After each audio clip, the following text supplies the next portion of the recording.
오늘 우리에게 주시는 하나님 말씀은 누가복음 11장 33절부터 41절까지 말씀입니다. 우리 한 절씩 읽겠습니다. 누구든지 등불을 켜서 속에나 말 아래에 두지 아니하고 등경 위에 두나니 이는 들어가는 자로 그 빛을 보게 하려 함이라.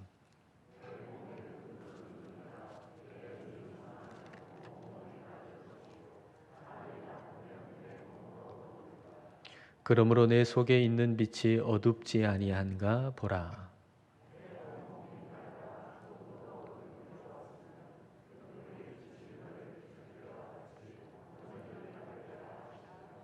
예수께서 말씀하실 때에 한 바리새인이 자기와 함께 점심 잡수시기를 청함으로 들어가 앉으셨더니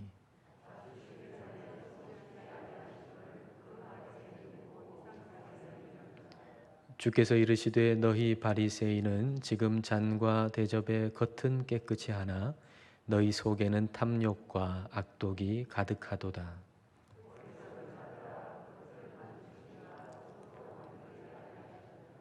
함께 읽습니다. 그러나 그 안에 있는 것으로 구제하라. 그리하면 모든 것이 너희에게 깨끗하리라. 아멘. 지난 주간 한 일간지에 이런 기사가 실렸습니다. 멕시코의 한 여성이 자기 남편의 휴대폰 안에서 남편이 젊은 여성과 함께 있는 사진을 보게 되었습니다. 그 사진의 모습을 보건대 분명히 불륜이라고 하는 것이 확신이 들어서 부엌으로 가서 흉기를 가지고 와서 남편의 몸을 찔렀습니다. 경찰이 조사를 했죠. 조사를 해보니까 그 남편의 휴대폰 안에 들어있는 그 사진 안에 그 젊은 여성은 다른 여성이 아니라 그 부인의 젊을 때의 모습이었습니다.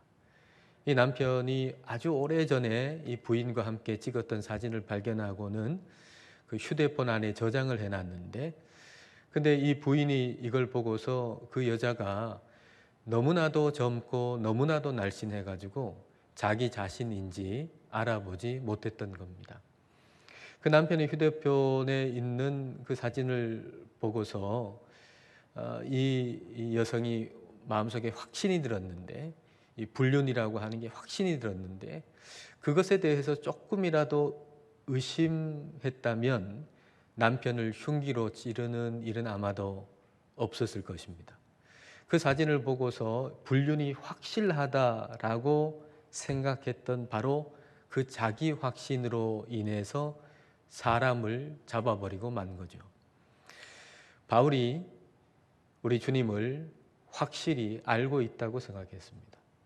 자신은 주님을 보고 주님을 확실히 알고 있다고 생각해서 그 하나님께 충성하려고 다메섹으로 가고 있었습니다.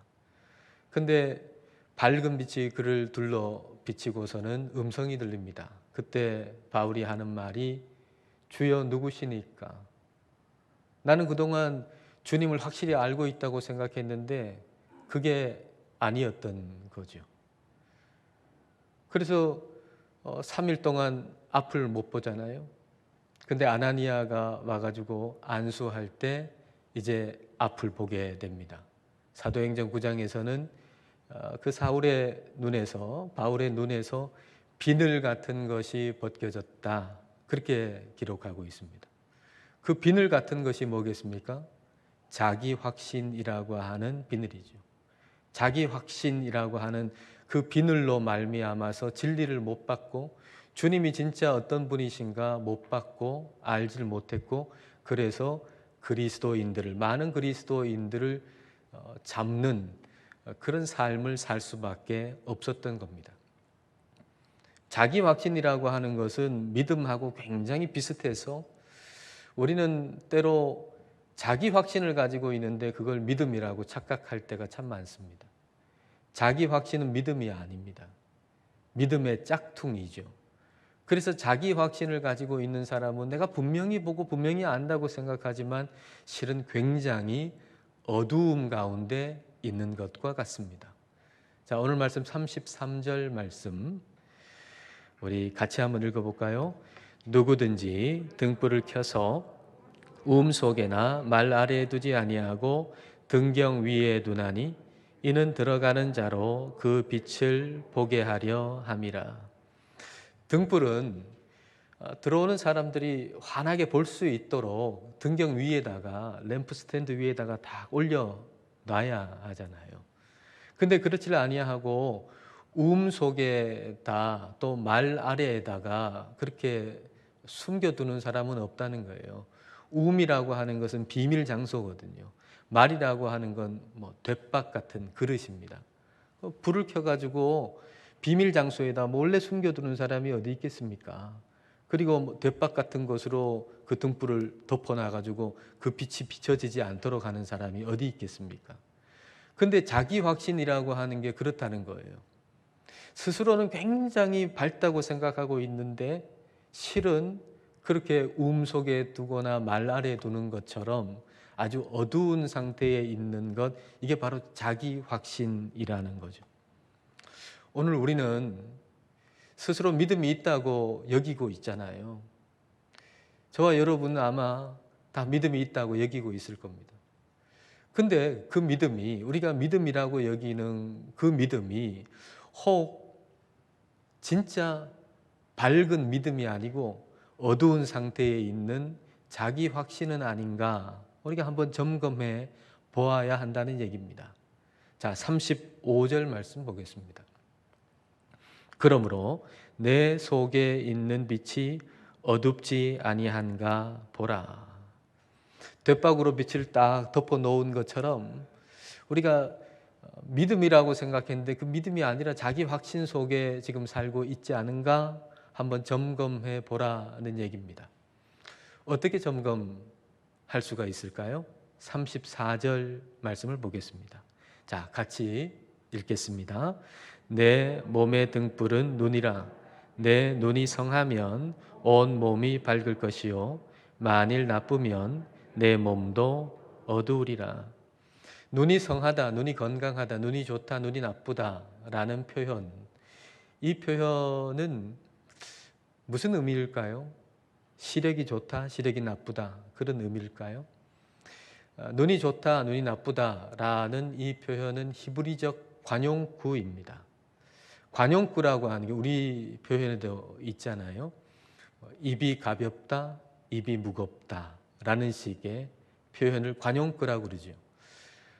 입이 무겁다, 입이 가볍다 그럴 때 우리 입의 무게가 정말 저울에 달아가지고 무겁다, 가볍다 그 얘기입니까? 전혀 그런 얘기가 아니잖아요. 입이 무겁다 그러면은 어떤 들은 얘기를 잘 전하지 아니하고 혼자 묵묵하게 잘 간직하고 있다. 입이 가볍다 그러면 들은 얘기 다른 사람한테 옮기면 안 되는데 뭐 만나는 사람마다 쉽게 옮긴다. 뭐 그런 의미 아닙니까? 그런 것처럼 히브리적 관용구에서 눈이 좋다, 눈이 나쁘다 라는 의미는 시력하고 관련이 있는 얘기가 아닙니다. 눈이 좋다는 얘기는 가난한 사람을 잘 본다는 얘기입니다. 눈이 나쁘다는 얘기는 가난한 사람이 내 이웃에 내 옆집에 살고 있는데 근데 그 가난한 사람을 못 본다는 얘기입니다. 그래서 눈이 좋은 사람이라는 얘기는 가난한 사람을 잘 보고 그를 잘 구제하는 사람을 의미하는 거고, 눈이 나쁜 사람은 가난한 사람이 옆에 있음에도 불구하고 그 가난한 사람을 그냥 무시하고 지나치고 돕지 않는 사람을 의미하는 겁니다. 우리가 주님을 바라보는 믿음을 가지고 있는지, 아니면 믿음처럼 보이지만 우리 자신을 굉장히 어둡게 만드는 자기 확신 가운데 있는 것인지 점검하는 하나의 질문이 있다면 나의 눈은 좋은가? 라는 질문이죠. 좀 풀어서 얘기하면 나는 누구를 보고 있는가? 나는 예수님께서 보시고 계신 사람을 예수님과 함께 보고 있는가? 라고 그렇게 우리는 질문해 볼 수가 있습니다. 우리가 주님을 사랑하고 주님을 본다는 것은 말이죠, 그게 자기 확신이 아니라 진짜 믿음이고 진짜 사랑이라면 예수님께서 보시는 방향, 예수님께서 보시는 사람을 주님과 함께 우리가 바라보아야 한다는 얘기입니다. 그렇다면 주님은 누구를 보시고 계실까요? 나사렛 회당에 가셔서 예수님께서 설교하실 때에 그때 이사야의 글을 가지고서 설교를 하셨어요. 그리고 예수님이 왜 이 땅에 오셨는지라고 하는 걸 그 구절을 통해서 말씀하셨어요. 누가복음 4장 18절 말씀입니다. 예수님께서 이 구절로 지금 설교를 하시는 거예요. 주의 성령이 내게 임하셨으니 이는 가난한 자에게 복음을 전하게 하시려고 내게 기름을 부으시고 나를 보내사 포로된 자에게 자유를, 눈먼 자에게 다시 보게 함을 전파하며 눌린 자를 자유롭게 하고. 여기에 가난한 자, 포로된 자, 또 눈먼 자, 눌린 자, 한마디로 얘기하면 약자들이죠. 우리 주님께서 누구를 보시는가? 약자들을 보시고 계시다는 얘기입니다. 우리 눈이 성하다, 우리 눈이 좋다라고 하는 것은 우리 주님과 함께 이 약자들을 보는 것입니다. 이게 좋은 눈이죠. 그리고 그들을 돕고 구제하는 것, 이게 몸이 밝은 것입니다. 온 몸이 밝다라고 하는 것은 주님께 영광을 올려드리는 착한 행실을 하는 몸을 의미하는 것입니다.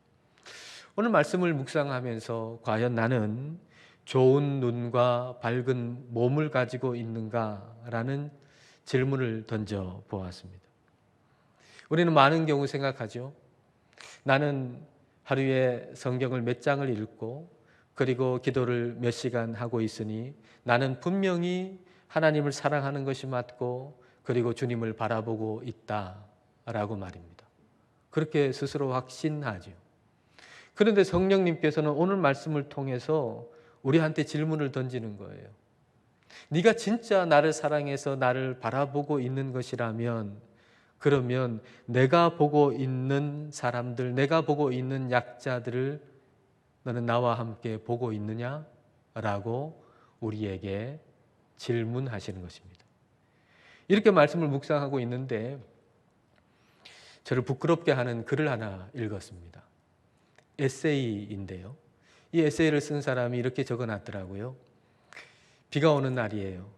비가 오는 날이면 자기가 그 빗소리를 들으면서 책을 읽고 글을 쓰는 게 참 행복하대요. 근데 그렇게 글을 쓰고 책을 읽고 있는데 빗소리를 들으면서 참 행복감을 느끼면서 근데 그 순간에 마음에 미안한 마음이 들더라는 거죠. 왜냐하면 이 시간에 이 비가 내리고 있는데 어디 피할 데가 없어서 비를 맞으면서 서성이고 있는 그 누군가가 있을 거다라는 생각을 하니까 좀 미안하더라는 거예요. 그리고 그 다음에 이렇게 적어놨더라고요. 그런 생각이 들면 우산을 쓰고 동네를 여기저기 기웃거려 본다. 혹시 누군가를 만나거든 스프라도 사주고 싶어서. 우리나라 상황이라면 스프 대신에 국밥이겠죠. 비 오는 날 혹시 오갈 데가 없어가지고 이 비를 맞고 서성이는 어떤 노숙자가 있지는 않을까 우리 동네에. 그래서 우산을 쓰고 나가본 거죠. 안 나가도 되는데 우산을 쓰고 나가보는 거예요. 그리고 골목골목을 보면서 혹시나 그런 사람이 없는가. 그래서 그런 사람을 만나면 따뜻한 국밥 한 그릇이라도 사줄 요량으로 그럴 마음으로 그렇게 동네를 우산 쓰고 다녔다라는 글을 보니까 참 저 자신이 부끄러운 생각이 들었습니다. 우리는 주님을 바라본다고 하는데 주님께서 바라보시는 방향은 잘 안 보는 것 같습니다. 가난한 자, 약자들을 바라보기보다는 나보다 더 많이 소유한 사람, 나보다 권력이 더 많은 사람을 바라보고 있죠. 그래서 하나님은 나한테 이미 충분한 걸 주셨는데 다른 사람에게 나누기에도 충분한 걸 이미 주셨는데 우리의 눈은 나보다 더 많이 가진 사람, 나보다 권력이 더 많은 사람을 바라보느라 그런 사람 바라보고 있노라면 내가 가진 게 너무 적게 여겨지거든요. 그래서 내 마음속에 넉넉한 마음이나 감사하는 마음이 들기보다는 내 마음속에 자꾸 욕심이 들어요. 탐욕이 들어요. 나도 더 많이 가져야지, 더 높은 지위에 올라가야지, 이런 생각을 하다 보니 내 주위에 가난한 사람, 약자들이 있음에도 불구하고 내 눈에 들어오질 않는 거죠. 나쁜 눈이 되어버리고 마는 겁니다. 성경은 가난한 자를 보고 약자들을 보고 그들을 도우라고 수도 없이 얘기하시거든요. 여러분 성경에 쭉 읽어보십시오. 정말 수도 없이 가난한 자를 보고 가난한 자를 도우라고 수도 없이 말씀하세요. 구약 성경의 한 절, 또 신약 성경의 한 절만 대표적으로 본다면 잠언 28장 27절입니다. 가난한 자를 구제하는 자는, 오늘 본문의 표현으로 하면 눈이 좋고 몸이 밝으면 궁핍하지 아니하려니와 못 본 채 하는 자에게는, 눈이 나쁘고 몸이 어두운 자에게는 저주가 크리라. 신약 성경을 볼까요? 요한일서 3장 17절. 누가 이 세상의 재물을 가지고 형제의 궁핍함을 보고도 도와줄 마음을 닫으면, 눈이 나쁘고 몸이 어두우면 하나님의 사랑이 어찌 그 속에 거하겠느냐. 이와 같은 성경 말씀을 유대인들은 너무 잘 압니다. 성경 말씀 속에 하나님께서 가난한 자를 도우라고 하시는 말씀을 하셨다는 걸 유대인들은 너무 잘 알고, 특별히 바리새인들은 더 잘 알고 있습니다. 그래서 구제하는 행위를 했습니다. 안 한 게 아닙니다. 구제하는 행위를 했습니다. 어느 정도로? 사람들이 저 사람은 구제를 많이 하네 라고 생각할 정도로. 오늘 본문 말씀을 보면은 오늘 본문의 33절부터 41절까지잖아요. 누가복음 11장. 근데 두 부분으로 나눌 수가 있죠. 33절부터 36절까지, 그리고 37절부터 41절까지, 이렇게 두 부분으로 나눌 수 있습니다. 근데 이 두 부분은 전혀 다른 얘기를 하는 것 같아요. 전혀 연결점이 없는 것처럼 보여요. 단어 자체가 그렇죠. 그런데 사실은 이 두 개의 부분이 구제라고 하는 것을 이야기하고 있는, 동일한 내용을 의미하고 있는, 말씀하고 있는 구절입니다. 단지 표현하는 단어가 다를 뿐이죠. 전반부에는 좋은 눈, 밝은 몸이라고 하는 단어를 사용해서 말씀하셨고, 구제에 대해서, 후반부에는 겉이 깨끗한 거, 속이 깨끗한 것으로 지금 구제를 말씀하고 계신 겁니다. 자, 39절을 한번 볼까요? 39절 같이 읽겠습니다. 주께서 이르시되 너희 바리새인은 지금 잔과 대접의 겉은 깨끗이 하나 너희 속에는 탐욕과 악독이 가득하도다. 겉과 속이 다르다는 것이죠. 너희 겉모습의 구제만이 아니고 너희 속에 있는 것으로도 그렇게 하라라고 말씀하고 계십니다. 자, 41절을 보십시오. 그러나 그 안에 있는 것으로 구제하라. 좋은 눈 가져라, 이런 얘기겠죠. 앞에 표현을 하면 그 안에 있는 것으로 구제하라. 좋은 눈 가져라. 그리하면 모든 것이 너희에게 깨끗하리라. 온 몸이 밝을 것이다 라는 얘기입니다. 내 안에 탐욕이 있으면서 사람들한테 인정받으려고, 사람들한테 칭찬받으려고 그렇게 구제하는 행위를 하는 것, 그것은 좋은 눈, 밝은 몸이 아니다 라는 얘기죠. 그 안에 있는 것, 너의 안에 있는 것까지도 주님께서 바라보시는 사람을 바라보도록 해라. 너의 겉의 행동만 선행을 하는 것처럼 하지 말고 너의 안에 있는 것까지도 우리 주님께서 바라보시는 그 사람을 진심으로 바라보아라 라고 말씀하시는 겁니다. 자, 이 말씀을 우리가 순종하려면 우리가 어떻게 해야 될까요? 참 어려운 말씀인데, 순종하기가. 근데 이 말씀을 우리가 순종하려면 우리가 어떻게 해야 할까요? 먼저 복의 개념부터가 바뀌어야 할 겁니다. 바리새인은 많은 재물을 복으로 여겼습니다. 많은 재물이 곧 복이다. 그러니까 말이에요. 하나님을 믿으면 믿을수록 탐심은 더해지겠죠. 많은 재물이 곧 최고의 복이다라고 생각한다면 그러면 하나님 믿어가지고 복을 받아야 되는데 하나님을 열심히 믿으면 믿을수록 마음속에 탐심과 탐욕, 악독은 더해지는 거죠. 너무 아이러니 아닙니까? 하나님을 열심히 믿으면 믿을수록 탐심이 더해진다니 이게 얼마나 큰 아이러니입니까? 그런 사람들이 바리새인이었던 거죠. 한번 생각해 보십시오. 오늘날 우리는 예수님을 믿는데 왜 예수님을 믿지 않는 세상 사람들이 가지고 있는 탐욕과 별반 다르지 않는 탐욕, 탐심을 우리가 가지고 있을까요? 그 이유는 많은 물질이 곧 복이다라고 여기고 있기 때문입니다. 하나님은 우리에게 물질을 복으로 주시는 거 맞습니다. 그런데 그보다 더 큰 복, 그것은 나눔의 복입니다. 신명기 말씀을 통해서 이걸 한번 보죠. 신명기 15장 말씀 이 두 구절 한번 비교해서 보겠습니다. 먼저 왼쪽에 있는 신명기 15장 4절과 5절입니다. 내가 만일 내 하나님 여호와의 말씀만 듣고 내가 오늘 내게 내리는 그 명령을 다 지켜 행하면 내가 반드시 복을 받으리니 너희 중에 가난한 자가 없으리라.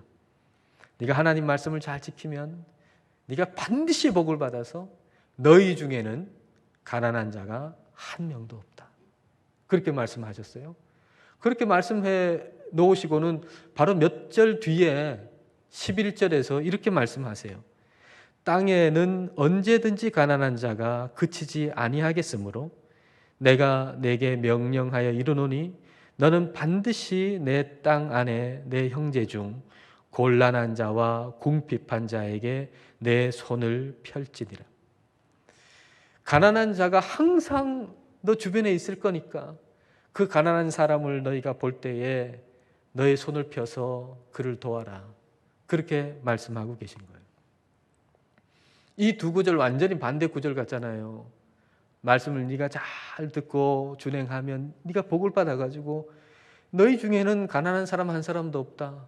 그래 놓으시고는 몇 절 뒤에는 너희 주위에는 항상 가난한 사람이 있으니까 그 가난한 사람을 잘 구제해라. 그렇게 말씀하신다고. 이 말씀이 뭐겠어요? 뭘 얘기하시는 거겠어요? 만약 우리가 단순하게 많은 물질을 복이라고 여긴다 그러면은 이 구절을 이해하기가 힘들어요. 하나님께서 많은 물질, 우리가 많은 물질을 복으로 여겨서 하나님이 아무리 우리에게 많은 물질을 주신다 그래도 나누는 마음을 복으로 여기지 아니하고 쌓고 쌓으면 어떤 일이 벌어지겠습니까? 부익부 빈익빈, 양극화 현상은 더 벌어지겠죠. 많은 사람들은 계속 많이 가지고 없는 사람은 계속 없고 이런 상황이 벌어질 수밖에 없어요. 그런데 나누는 마음을 복으로 여기면 하나님이 명령하신 것이라고 하는 게 뭐겠습니까? 그 나눔의 마음이잖아요. 그 나눔의 마음을 물질보다 더 큰 복으로 여기면 그러면 우리 중에 가난한 사람이 아무도 없게 되는 것입니다. 물질도 복이죠. 그러나 그것을 나누는 마음이 더 큰 복이라는 것입니다. 나누는 마음을 더 큰 복으로 여기는 사람은 가난한 사람을 친구로 여기는 마음을 가지게 돼요. 41절에 그 안에 있는 것으로 구제하라, 너의 안에 있는 것으로 구제하라 라고 하는 진정한 의미는 바로 이거죠. 내가 너보다 많이 가졌잖아. 내가 너보다 훨씬 더 높은 자리에 있잖아. 그러니까 이거 너 힘드니까 좀 가져. 이거 좀 써. 내가 훨씬 많이 가졌는데 너 도와준다? 그렇게 도와주는 게 아니라 마음으로부터 그의 친구가 되어서 그를 도와주는 거예요. 마음으로부터 그의 친구가 되어서. 박노해 시인의 시 가운데 나랑 함께 놀래? 라는 제목의 시가 있어요. 아마 이 시인이 자기의 이 어린 시절을 아마 생각하면서 쓴 시 같아요. 이 어린 시절에 가장 두려운 것은 아버지가 빨리 돌아가시는 것도 아니고 또 가족들이 뿔뿔이 흩어지는 것도 아니고 학교에서나 동네에서 아무도 나하고 놀아주지 않는 것, 이게 가장 무섭고 가장 두려웠대요. 자기보다 3살 위인 어떤 아이가 같은 반에 들어왔는데 그 아이가 대장 노릇하면서 나하고는 놀지 마. 그래가지고 아무도 친구가 없는 홀로 지낸 그 1년이 가장 지옥 같은 시절이었다는 거죠. 자, 그 시의 한 부분입니다.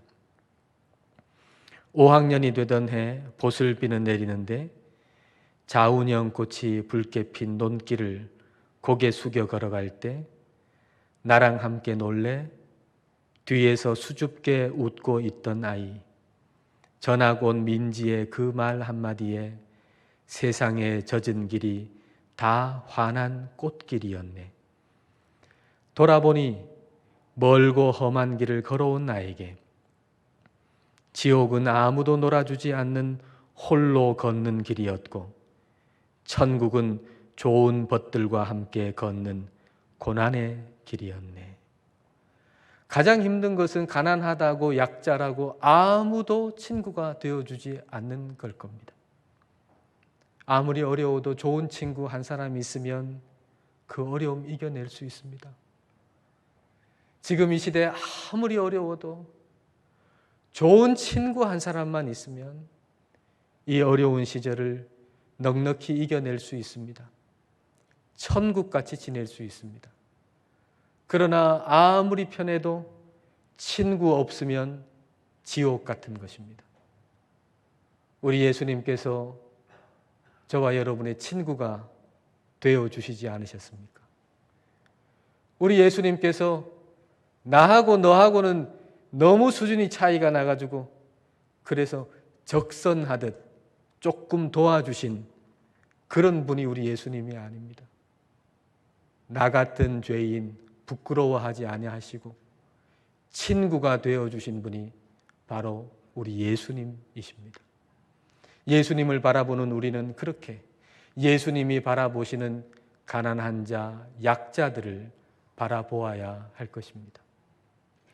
좋은 눈으로, 밝은 몸으로 이 한 주간도 의미 있고 가치 있는 삶을 살아가시는 저와 여러분이 되시기를 주님의 이름으로 축복합니다. 기도하시겠습니다.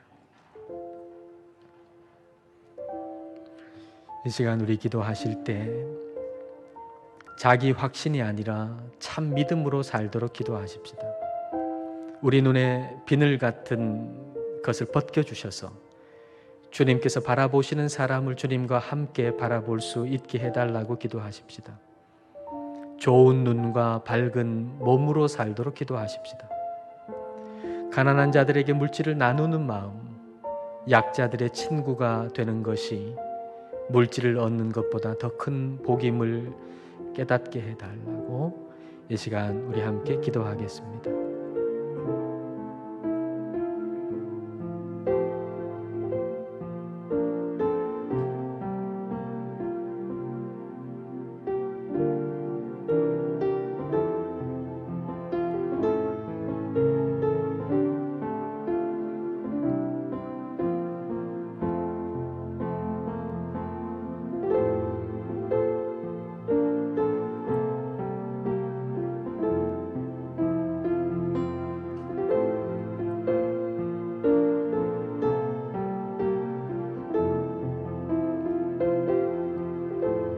사랑하는 주님, 저희는 주님을 바라보고 있다고 확신하고 있었으나 주님께서 바라보는 이들을 주님과 함께 바라보지 못했음을 깨닫게 하시니 감사드립니다. 자기 확신에 찬 어두움이 아니라 참 믿음의 밝음이 우리 안에 있기를 원합니다. 좋은 눈과 밝은 몸으로 살게 하셔서 주님께서 보시는 약자들을 주님과 함께 볼 수 있게 하여 주옵소서. 주님께서 우리의 친구가 되어 주신 것을 감사드립니다. 주님께서 우리에게 행하신 것처럼 우리도 겉모습의 행위만이 아니라 우리 안에 있는 것으로 구제하게 하셔서 약자들의 친구가 되게 하여 주옵소서. 예수님 이름으로 기도드립니다. 아멘.